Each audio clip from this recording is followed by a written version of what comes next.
Pro. I'm the Prez, and I got the two most annoying schmucks on the planet with us. My co-founder and partner, Marco D'Angelo of WagerTalk.com, and Theodore, I am angry and never enjoy being around the Prez covers from Sports Memo. I got news for you guys. I'll tell it to you in a second. It's our NBA preview show for the playoffs. I'm pumped. But first, Marco, outstanding job hosting this past week. I did watch some of the shows. I watched all the beginnings with Teddy. I heard everything that was said, and I enjoyed it. You know, if you can't piss on the ones you love, who can you piss on? Well, we love pissing on you. Thanks, Marco, brother. Theodore, I got to humbly apologize to you. Really? Yeah. Hang on. Ding, ding, ding. It's a red letter moment right here, man. A humble apology from the Prez? Well, do you want to know why? Yes, I'm fascinated. Because you're on the show with me. That's why you're apologizing? Yeah. I don't get it. Well, I know you hate being on shows with me, Teddy. Well, it's been a couple of weeks. I've kind of forgotten. Okay, well, I'm going to make it easy for you to remember. So what's my news, guys? You recognize every time you lean back, your hands look giant and your head gets tiny. So I went to the eye doctor today. Yeah? Can't see a bloody thing right now. I had drops put in my eyes. I turned 50 on May 22nd. Anybody who remembers that, I will not say it again. Free play that day. Just email me, presentwagertalk.com, 50th birthday, May 22nd. I got invited to a birthday party up in Toronto for you. You did, and so did Marco. Yeah, I'm not going, though. I knew you weren't, but I wanted you to at least know you were invited. I appreciate that. Thank you. I'm getting glasses, boys. That's your big news? That's my big news. Huh. I thought your big news would have been a little bigger than that. That I wired you all the money today. No, I haven't done that yet. No, that's big news. But we've got an announcement at Wager Talk. You know, while you were out, partying and everything else, Johnny and I closed a deal yesterday. Talk to us, baby. I didn't even get a text from my own partners. I love them. I love them all. Well, I got you a text and you said you were out and busy last night. So I said, screw you. Yeah. You know what I was out busy doing? What were you doing? Or who were you doing? So, give us the news. We got Miss Kelly Stewart locked up. She will be staying on with Wager Talk. We got that deal done yesterday. I cannot wait to see the terms. We just gave her all your shares. Hey, got to do what you got to do. You know what? Kelly's the best. I'm over the moon excited. I obviously have not seen the terms yet. But I'm still excited regardless because Kelly's such an important part of the team. We love to have her. She's so great. Her profile is sky high now with the Showtime series, and we've got more stuff coming this fall that we're talking about, including maybe doing our own Wager Talk Time series. We just we just want to follow Teddy around. Like really, like a camera on Teddy. Could it be better than that? I mean, just pure misery. So this is my favorite part of the podcast so far. My favorite part of the podcast so far is Prez going on and then trying to subtly wipe his mouth as he's spitting towards the camera and thinking that no one's going to notice that he's sitting there with spitting and drooling and just wipe it off, buddy. What you know what I ate today for lunch? Like literally 2 minutes ago? I could care less what you ate today. Pussy. I don't know what. It was so Jewish of me, dude. I had a bagel toasted with cream cheese, tomato, cucumber, and red onions. It was freaking delicious. No smoked salmon on there? We call it lox, and no lox on there. Leafs play tonight. You should be wearing it already. No. I only wear it for the games. Teddy, what about the fact that, when Marco was hosting the show, he actually gave you an itinerary, a schedule, a setup. for the show. You were very impressed with that. You were like, oh my God, I know what we're going to talk about when Prez is on. It's just a freaking free-for-all. Did he? What did Marco say? No. Marco just said we're going to do the podcast. What time's good for you?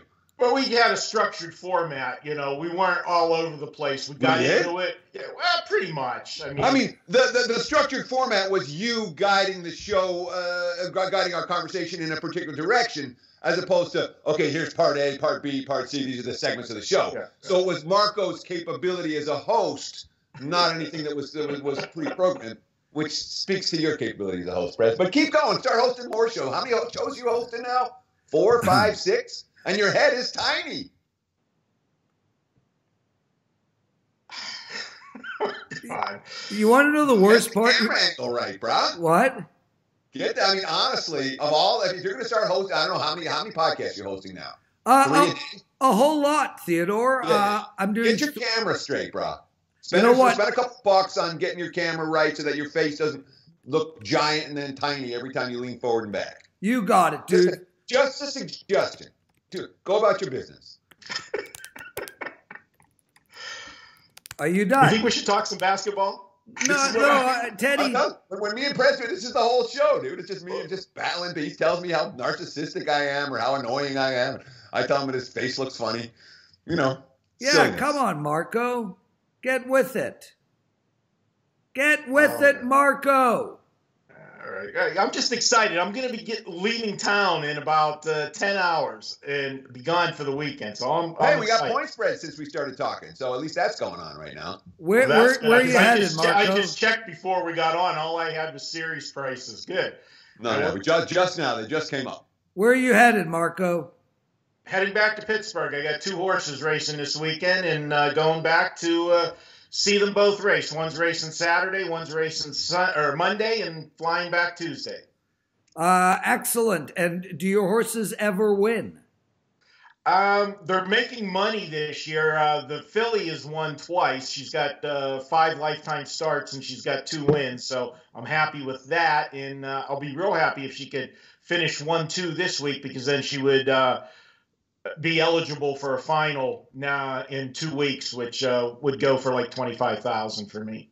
You want to know how organized I am, boys? How organized are you? I don't even have the series lines up. I can't even find them. Well, check your email. Johnny sent them out. Westgate sent them out a little bit ago. Oh God! but I have them if you're interested in them, Prez. You know what, Marco? Why don't you host the show? God, thank you. Marco, I hand the show over to you. So now Prez has to do his announcements. By the way, if you want to see the lines, just go to WagerTalk.com or SportsMemo.com. The lines already posted for you to see for free. Very good. So yes, that might help you. Most of them. There's a couple. They don't have the opener on. No lines on the Brooklyn, Philly, and Detroit, Milwaukee. And guys, series price there. How about Philadelphia -800 at the Westgate to do away with Brooklyn? And as you usually do on these series prices, boy, you're getting raped on the take back. Plus 550 on Brooklyn. Teddy, I'll go to you. Does Brooklyn have any shot with Philadelphia? We know that Philadelphia at times looks like one of the best teams in the NBA, but too often inconsistency, whether it's immaturity or too many people being stars on that team. What do you make of Philadelphia? There will be no upsets in the first round of the Eastern Conference playoffs. Period. None. It's actually the Celtics are the 5 seed. They're favored over Indiana, the 4 seed. And that's an interesting series. You know, my initial thought was that the Celtics are going to run away with it. And then the more I think about it, the more I'm not so sure of that. Pacers play defense, and I do question Kyrie Irving's chemistry with the rest of his teammates. And when your point guard's not on the same page with your teammates, it is a concern. But when we're talking about the East, look, Brooklyn's not beating Philly in a 7-game series. They might give them a battle. They might cover some point spreads. They're not winning. Detroit's not beating, same thing with Detroit, Milwaukee. Maybe the Pistons cover a couple of point spreads. They're not winning that series. Orlando and Toronto, Magic have been hot. I don't see the magic. The Raptors have been there. And again, I think Orlando may be a live dog in some of those games, but I don't expect them to win the series. And then there's Boston, Indiana, where, the markets are telling you, it's a 5 seed against a 4 seed. Well, the 5 seed's minus 700 at the open, which tells you all you need to know. Yeah. Go ahead, Prez. No, Prez is still here? Yeah. He's going to talk about Toronto because that's his team. No, listen. Talk about the Maple Leafs then. I'll tell you flat out. I agree with Teddy. I don't think there are going to be any upsets. I think Brooklyn might be the closest. I think that could go 6 or 7 games. I think Toronto is going to be a 5-gamer. So if you can get down on the Raps winning that series in 5 games, I think that is a good bet. And I think Detroit could get swept here, guys, but I will tell you this. I think they might cover every game. I think the games are going to be a lot closer. I think Milwaukee is an overrated team going into the playoffs. And I think they're a young team and an inexperienced team. And I think the same with Philadelphia, a young and inexperienced team. So I think you're going to see Detroit cover a lot of games here, but they could get swept. And I think Brooklyn's series will go 6 or 7. I'll step in with you, Prez, on Milwaukee. I do believe Milwaukee will win this in 5 at most. Let's say maybe Detroit gets 1 game. But I'll tell you where I will look to step in on Milwaukee is because I think they are going to take Detroit for granted. If they win and don't cover game 1, I will be all over Milwaukee in game 2. This is a team that's got, to me, they've got the most talent. But what concerns me with Milwaukee is we know the Greek freak is the guy, everything goes through him. I hate to have a team that is so reliant on one player. Because if he does have that off game or gets into foul trouble, then you get some problems where a lot of the other teams, with Philadelphia, obviously, they've got tons of depth. Sometimes there's not enough basketballs for the depth that they have there for everybody to get their shots. But I look at the Boston one, Teddy, and to me, looking at the series in the East, and I agree with you that the East should go according to plan here.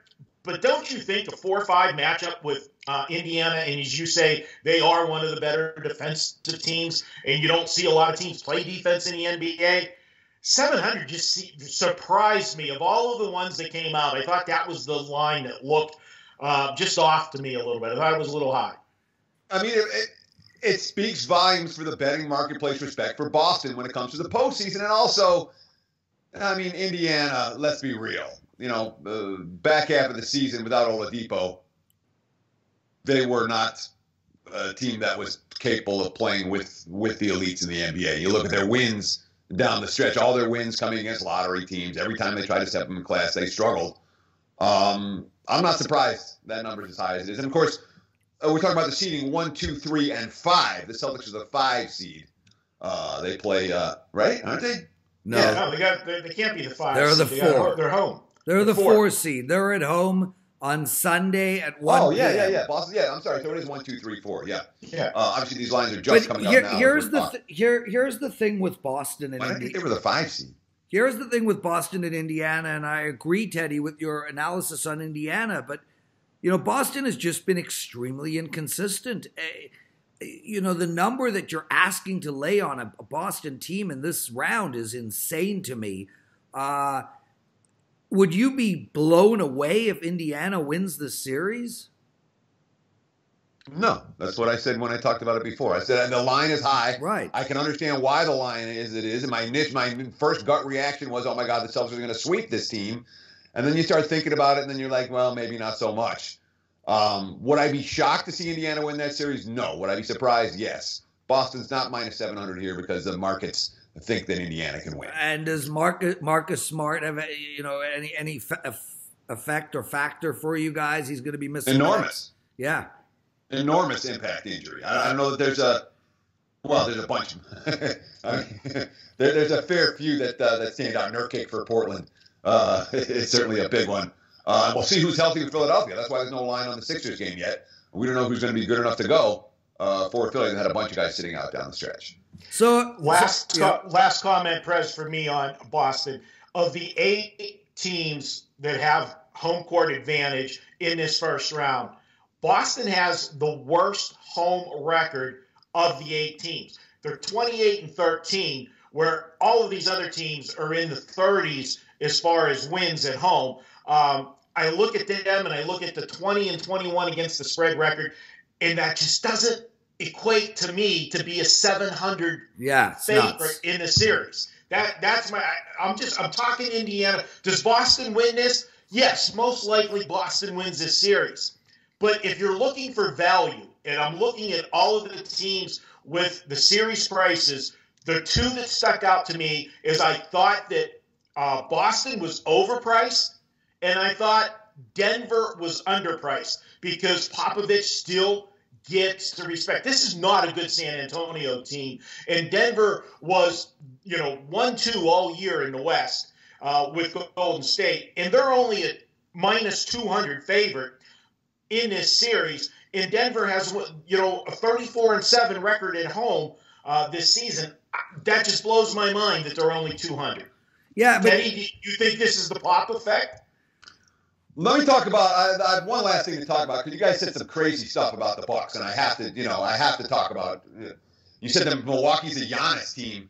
Milwaukee's the deepest team in the East. It's not even close. They got 5 guys out. That's ridiculous. They're a deeper team than the Raptors.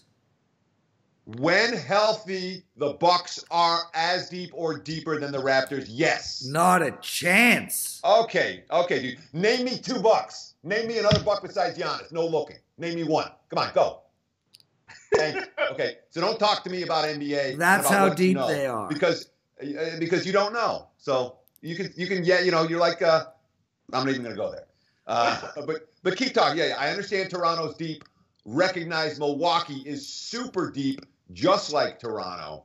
That's why those 2 teams may well meet for the Eastern Conference Finals. Oh, I love when he gets into his deep voices. He's ending his thought little radio thing he's got going. And that's why.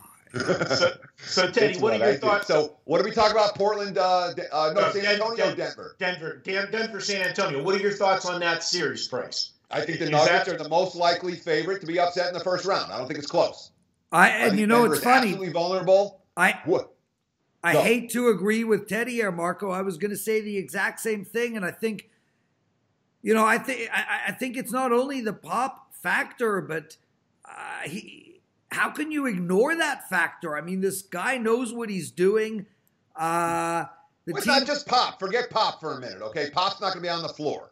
What's going to be on the floor for San Antonio is some guy named Aldridge. He's had a whole lot of playoff success in his career. Some guy named DeRozan. He's got a whole lot of playoff success in his career. Some guy named Gay. He's been around a long time. Guess what? Everyone's like, oh, the Spurs are so young. Oh, there's nobody. Yes, there's plenty of experience in San Antonio.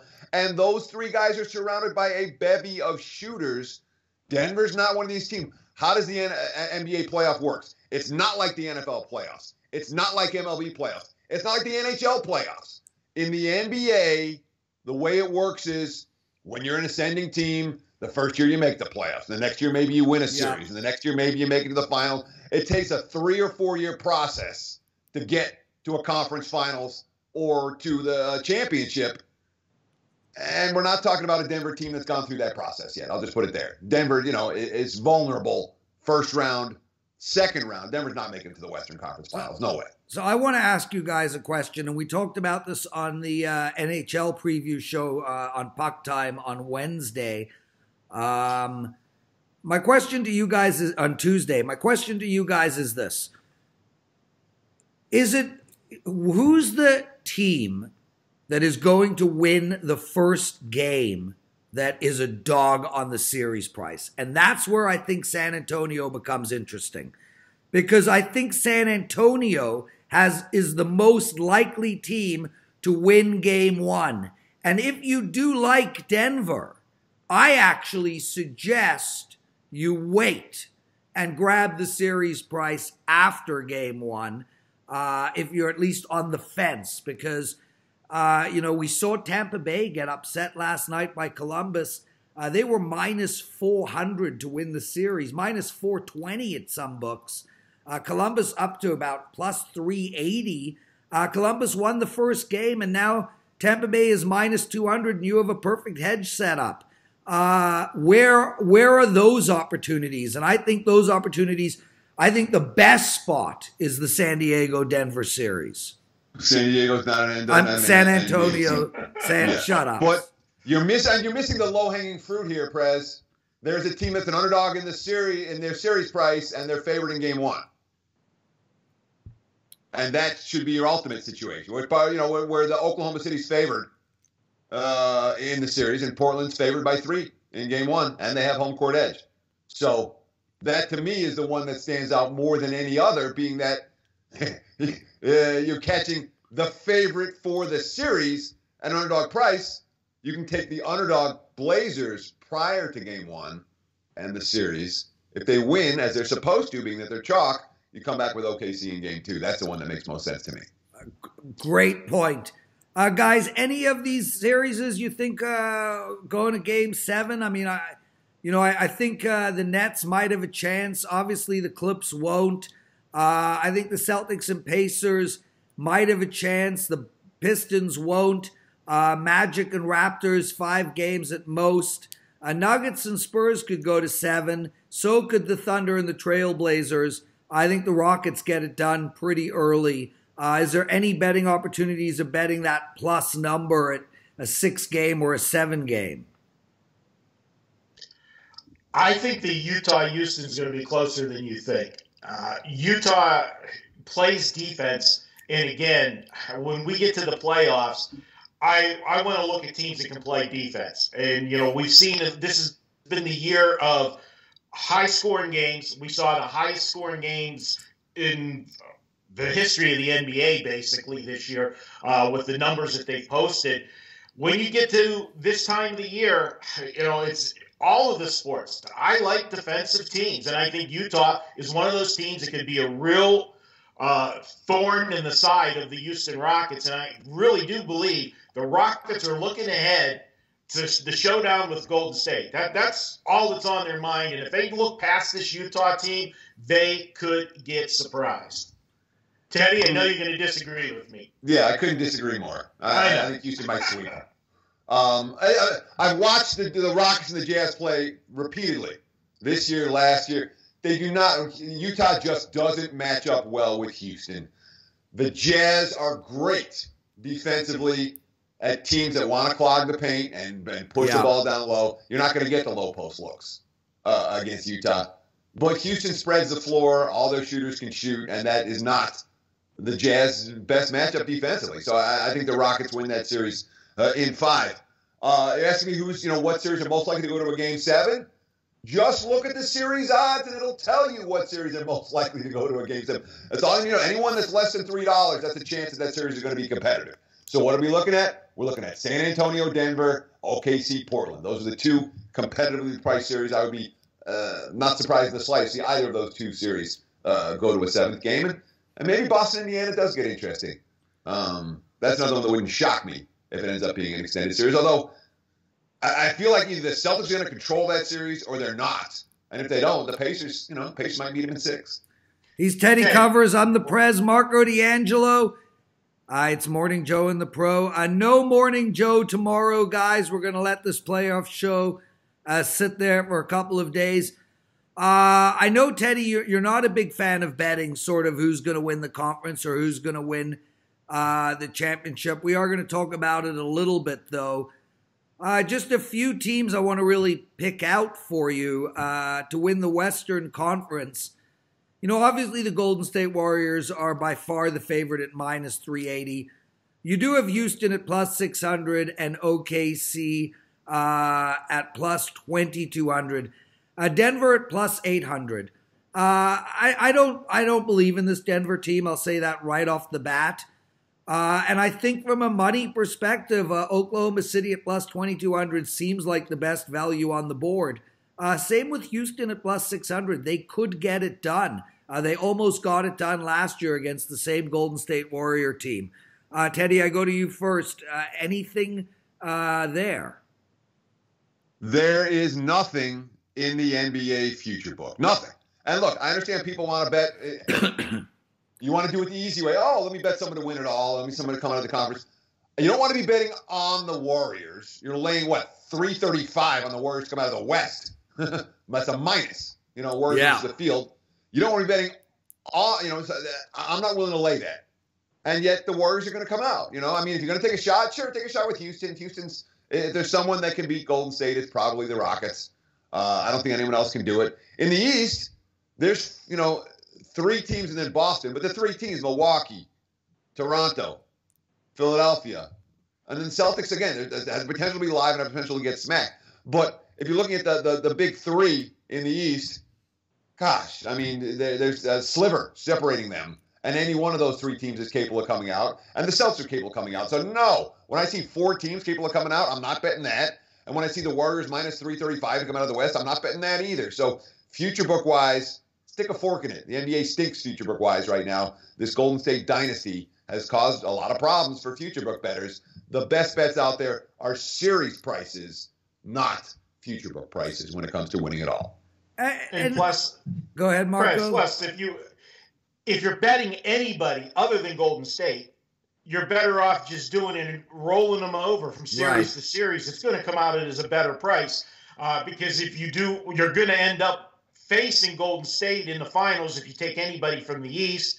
And then if you do take anybody can get past Golden State in the West if you're playing, then you're going to be such a huge dog. The rollover is the best way to do it. And then it'll give you opportunities later if you just want to bail out of it when you're, if you get to that last one against Golden State, but you're going to be such a huge dog, you got money to be made. I wouldn't play a future wager. And plus the hold's too much. The books are getting all the advantage there. Guys, I'm a hockey guy through and through. NBA is my least favorite sport by far. And I think it shows when you look at these series prices in both these sports. You take the Tampa Bay Lightning, not only the best team in hockey this season, but a top 3 team in the history of the NHL. And they're playing a team barely over 500 in Columbus, and they were minus 400 and change. You look at most of the series prices in the NHL, and it's minus 130, minus 120, minus 140. You just don't see those numbers in the NBA. It is so lopsided. It is so hard to bet the first round series. Teddy was talking about this before. Minus 700 for Boston. It's an unbelievably top heavy league in the NBA. And like we started the show with, I'll be surprised if there's an upset in the East.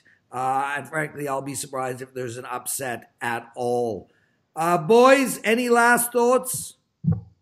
I want to throw something out to Teddy and ask him in the series, and you talked about it briefly, the Oklahoma City-Portland series, with Oklahoma City being a dog in the first game, being on the road, doesn't have home court advantage in this series, and yet they've made them the favorite against a team that's only lost twice in the last month.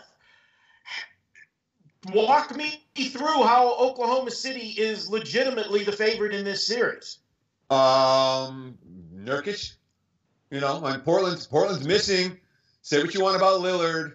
Well, Lillard's the best player on the floor. But Portland's missing the guy they can't miss. And when you talk about who they have, Enes Kanter? Really? That's why that OKC's favorite. Do you think it's an overreaction, or do you think it's warranted, though? The Thunder did not play good basketball down the stretch at any point. Post All-Star break, OKC looked like a very vulnerable team. That being said, I don't believe in Portland to the point that I'm expecting to win the series. To me, it's pretty close to a pick'em series, and the markets have priced it that way. All right, I just find it hard to swallow Oklahoma City as a favorite in a series on the road, a team that just doesn't play any defense. I find out hard, and I give you the numbers are strong. Their overall defensive metrics, and they have been. They certainly were last year. The core of that team is there. I don't look at OKC and say it's a defensive problem that can't be solved in the postseason.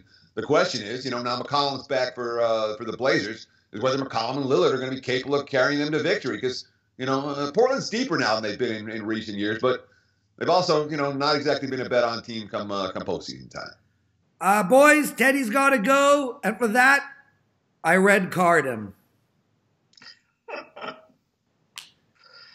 Oh, Prez. Oh, Prez. Great news about Kelly. Marco will speak shortly. Enjoy your trip. Good luck to your horses. Teddy, I love you. I expect you, both of you, here for my 50th birthday party. Get on a bloody plane and surprise me, would you? No. We'll see. Yeah. I'll take the under. Later, boys. See you next week. Best of luck. Is he making gang signs? Isn't that white supremacist?